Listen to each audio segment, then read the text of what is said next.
नमस्कार। आज हम हिंदी साहित्य की एक बहुत ही महत्वपूर्ण रचना पर बात करने जा रहे हैं। बाबा नागार्जुन का उपन्यास बलचन्मा। इसे अक्सर आप जानते ही हैं, हिंदी का पहला प्रमाणिक किसान उपन्यास कहा जाता है। ठीक है, तो चलिए आज इस उपन्यास की गहराइयों में उतरते हैं। कोशिश करेंगे इसके सार को समझने की, इसके मुख्य पात्र बलचन्मा के जीवन को महसूस करने की और ये जानने की कि क्या चीज इसे इतना खास बनाती है। हमारी ये जो भी बातचीत होगी, ये बलचन्मा एक किसान की त्रासदी नाम के स्रोत पर आधारित है। जी, और ये जो महत्व है ना, ये सिर्फ किताबी नहीं है। ये उपन्यास इसलिए इतना खास है क्योंकि ये किसान जीवन को दिखाता है बिल्कुल बिना किसी लाग लपेट के। वो भयानक गरीबी, वो शोषण, वो सामाजिक अन्याय जो उस वक्त समाज में रचा बसा था, नागार्जुन ने उसे बड़ी ईमानदारी से उकेरा है।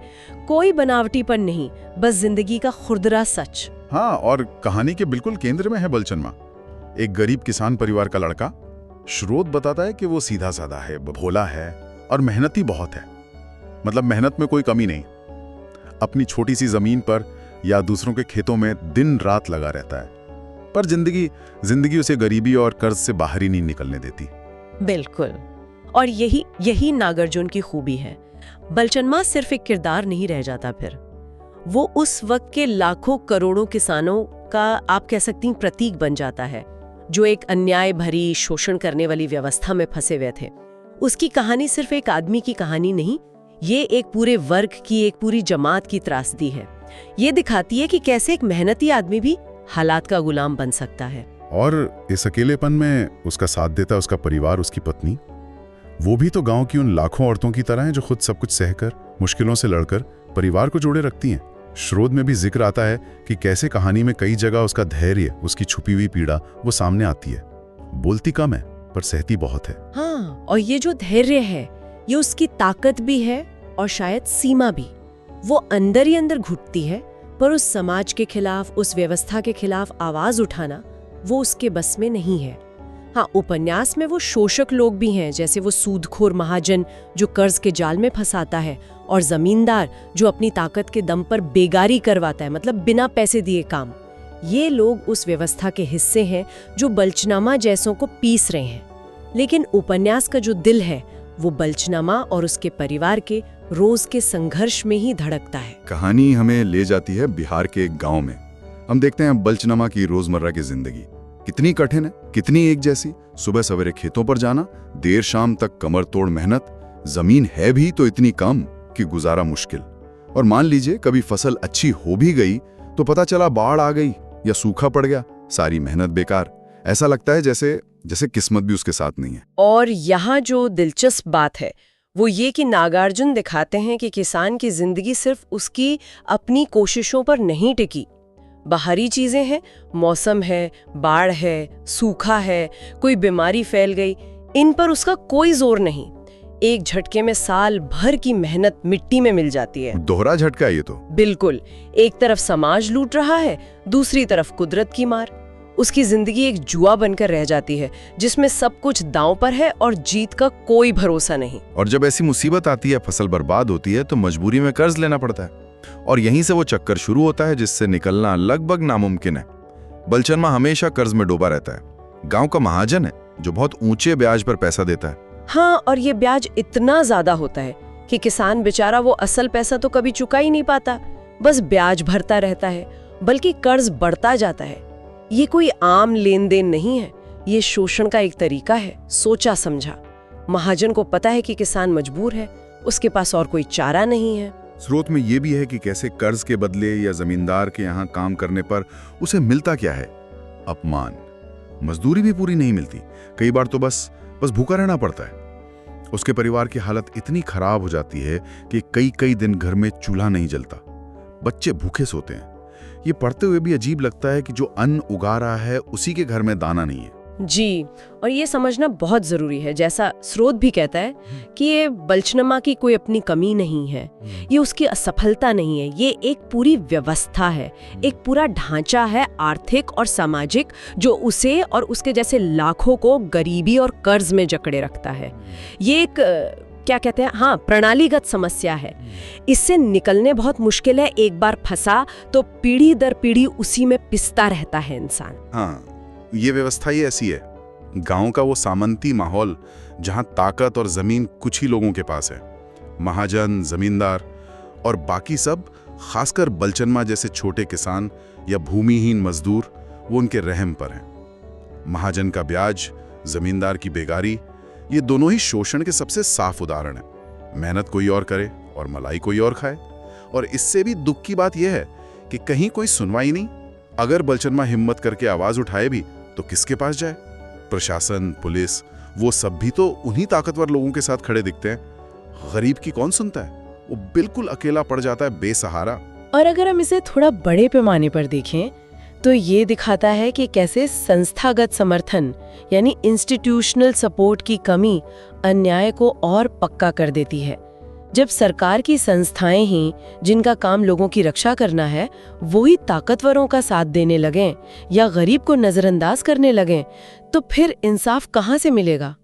ये उस जमाने के ग्रामीण भारत की एक कड़वी सच्चाई थी और शायद इसके कुछ निशान आज भी बाकी हों। तो होता ये है कि बलचनमा और उसका परिवार एक कभी ना खत्म होने वाले संघर्ष में फंस जाते हैं।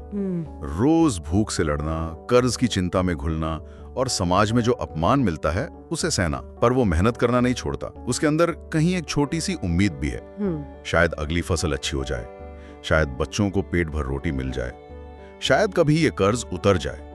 यहाँ आकर ये बात दिलचस्प भी लगती है और दुखद भी, कि इतनी मुश्किलों के बाद भी इंसान उम्मीद नहीं छोड़ता। बलचनमा भी सपने देखता है, छोटे छोटे, अपने बच्चों के लिए, अपने लिए, लेकिन हर बार वो जो व्यवस्था की दीवार है वो उसके सपनों को तोड़ देती है। हर बार जब सपना टूटता है तो उसकी निराशा और बढ़ जाती है। बिल्कुल। ये जो उम्मीद और निराशा का खेल है ना, यही बलचनमा के किरदार को और कहानी को इतनी गहराई देता है। वो लड़ना चाहता है, वो उठना चाहता है, लेकिन हर बार उसे और जोर से नीचे गिरा दिया जाता है। ये दिखाता है कि सिर्फ आपकी अपनी इच्छा या ईमानदारी काफी नहीं होती जब पूरी की पूरी व्यवस्था ही आपके खिलाफ हो। और कहानी का अंत वो इसी कड़वी सच्चाई को सामने रखता है। स्रोत भी यही कहता है कि अंत तक आते आते ये साफ हो जाता है कि एक गरीब, ईमानदार, मेहनती किसान भी इस बेरहम व्यवस्था का शिकार होने से बच नहीं सकता। उसकी सारी मेहनत, उसकी सारी अच्छाई, वो उसे इस गरीबी, शोषण और अपमान के चक्कर से बाहर नहीं निकाल पाती। वो बस एक शिकार बनकर रह जाता है। सही कहा। बलचनमा का जीवन, जैसा स्रोत में बताया गया है, वो सिर्फ एक व्यक्ति की कहानी नहीं रहता। वो पूरे भारतीय किसान वर्ग की त्रासदी उसका प्रतीक बन जाता है। उसकी किस्मत में उन लाखों किसानों की किस्मत झलकती है जो जमीन से जुड़े हैं, जो देश के लिए अनाज उगाते हैं, लेकिन बदले में उन्हें क्या मिलता है? तंगी, कर्ज, शोषण। नागार्जुन ने उसकी कहानी के जरिए एक बहुत बड़े सामाजिक सच को सामने रखा है। तो फिर इस सब का मतलब क्या है? उपन्यास का मुख्य संदेश क्या है जो पाठक को मिलता है? संदेश बहुत साफ है और बहुत तीखा भी। ये उपन्यास हमें बताता है कि भारतीय किसान की जिंदगी कम से कम उस दौर में, और शायद कुछ हद तक आज भी, कितनी मुश्किलों भरी है, कितना संघर्ष है उसमें, कितनी असुरक्षा है।